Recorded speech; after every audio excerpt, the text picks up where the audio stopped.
Tiene, minorenni ragazzini che si sono recati al comando della polizia locale nord-est vicentino a Tiene per denunciare di aver subito furti, aggressioni, rapine da parte di un gruppo di 4 sedicenni nel pomeriggio di ieri.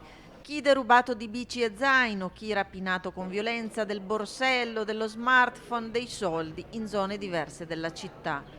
A quel punto sono scattate le ricerche da parte degli agenti che con l'ausilio del sistema di videosorveglianza sono riusciti a rintracciare 4 ragazzi, ognuno dei quali in sella ad una bici.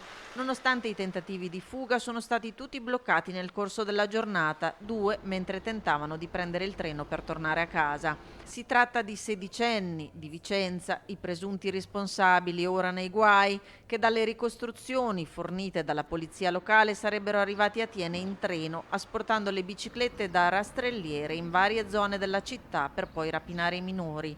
Dure le parole del sindaco Giovanni Casarotto, che ha condannato le situazioni di baby gang che arrivano da fuori territorio e che rilancia sulla necessità di attivare un presidio della polizia locale nella stazione dei treni di Tiene, per cui è in corso verso RFI una richiesta formale.